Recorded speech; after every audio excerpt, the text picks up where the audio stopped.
ask Deputy Daly to introduce the question. Thanks, Ceann Comhairle. Minister, we have discussed this issue on a number of occasions. The situation in relation to former members of the Defence Forces being evicted from their homes in the Curragh camp. Now, I know you've called them overholders and anachronisms, but they are 29 families and individuals, and a number of them left their homes this morning to attend the discussion, and they are present in the gallery, not to cause you embarrassment or not to cause trouble, but literally to plead with you to call off the evictions, sit down and agree a solution. We're not being prescriptive about what that solution would be, but the present method is certainly not desirable for anybody. Minister, number 3.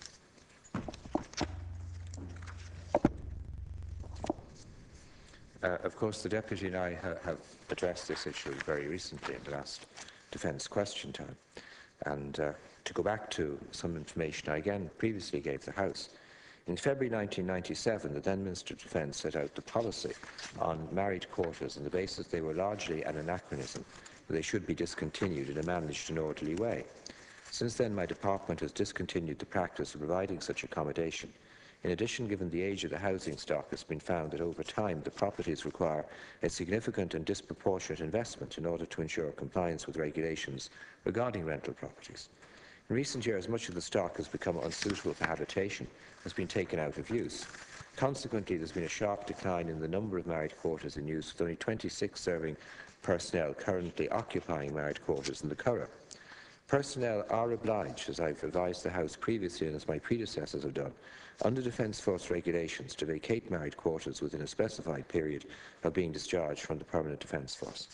The term overholder is used not in a pejorative way, but to describe former members of the Defence Forces and their families who have refused to leave married quarters within 21 days of leaving the Defence Forces. The situation of overholders continuing to occupy married quarters is not sustainable.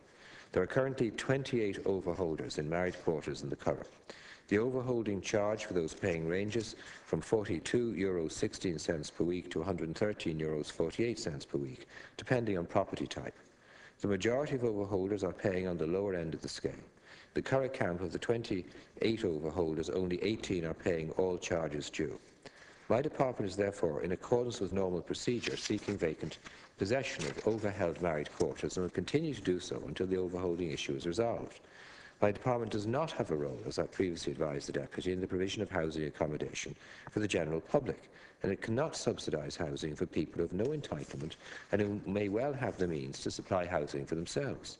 As promised on the last occasion when this matter arose, I have asked that a technical assessment of the pool of properties, taking account of the locations of the properties within the camp, their configuration both internally and externally, and their general condition, be undertaken so as to form a decision on whether it is economically viable to restore and use any of the properties in a cost-effective manner.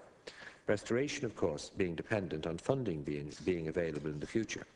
The funding requirement is likely to be significant, as the unoccupied properties are currently uninhabitable, with many in extremely poor condition. I have to interrupt the Minister there. The rest of the reply will appear in the official report. Deputy Daly. Thanks, Ceann Comhairle. Minister, I'm sorry, but you've just basically repeated everything that you said previously, and in fairness, we have refuted those points every time as well. You've essentially argued that you're not in the housing business, that it costs you too much, that other agencies look after housing, you're the Minister for Defence, and that people knew when they got their houses that they'd have to leave. Now, we can answer all of those points. Some people didn't know. They're in the gallery this morning. Some of them did not know. And even if it was in their contract, they had a reasonable expectation that they could remain there, because the practice was that the Defence Forces allowed people to remain on there. You answered us last month and you told us, based on your own department's figures, that you actually make money out of the fact that they're there. 5 times as much comes in rent as goes out in repairs on those dwellings. But the main point we want to make is that you've a duty of care. When we were here the last time, 10 days after that, one of the families in the gallery, 4 days before Christmas, got an eviction notice. Now, this is a family where the father spent 42 years in loyal service to this state, raised his family there, a proud and committed soldier. He has tried to vacate. He has gone to the bank and been told he's too old for a mortgage. He's gone to the council and been told he's too much money for a council house. He has tried. So they're not going to go away. And what I'm asking you, Minister, is to please call a halt and sit down and try and agree a solution with these people, whatever that may be. I don't know, but treating people like that is appalling. Come back to the Deputy Minister. As the Deputy is well aware, many of the individuals she's referencing who I've referenced as overholders have been overholding for many years. And the Department of Defence and Defence Forces have shown a great deal of leeway and consideration for the circumstances of individuals. And if that were not the case, the individuals who the Deputy references, some of whom I assume are in the gallery, would not this day be still residing in these properties. And that is a factual reality. Now, the difficulty is that there were conditions attached to the usage of these properties. And of course, I've got the greatest regard and respect for members of the Defence Forces, and in particular for members of long service. But I come back to the issue that I mentioned, and regardless of how emotively the Deputy wishes to present it, the Defence Forces know the Department of Defence is a housing authority, and the securing of alternative housing is a matter for the individuals concerned in the first instance. And if they're not in a position to secure housing in their own right, again, it may be the case that they qualify for social housing or they qualify for some level of housing assistance. And officials of my department, as I said to the Deputy previously, have met with officials of Kildare County Council regarding overholders, so they are aware of the situation. Thank you, Minister. And they will advise people of procedures available. But I can't stand over families remaining in accommodation that they're not entitled to remain in. But we have tried, and my predecessors have tried, to deal with this in as humanitarian and as considered way as possible. Thank you, Mr. And we will continue to so do. But I do have a duty. I do have a duty as Minister for Defence with regard to ensuring that the specific rules applicable to the use of housing are complied with. Thank you. Deputy Daly, final supplementary.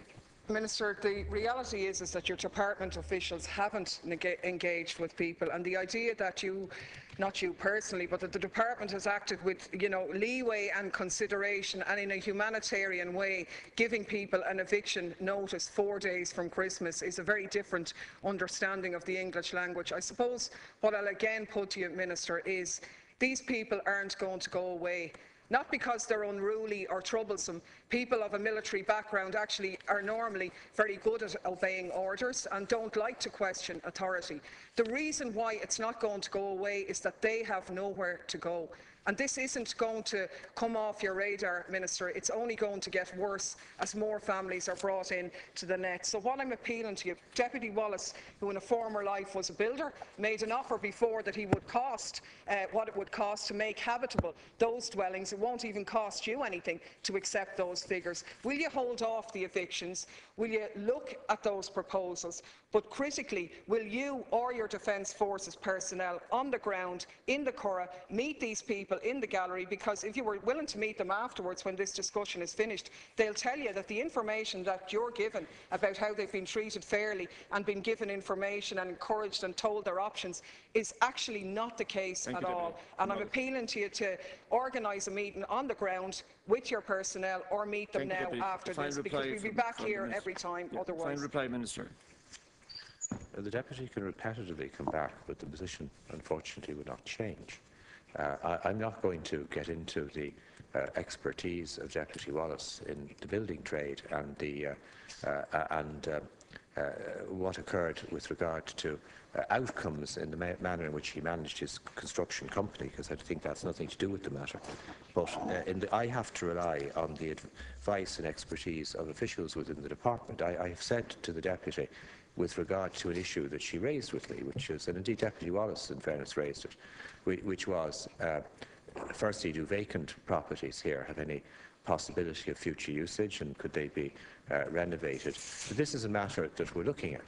We've engaged in conversations with Kildare County Council with regard to the possibility of some joint housing scheme that would involve the Department of Defence and Kildare County Council, with Kildare County Council eventually taking over matters if that was a possibility.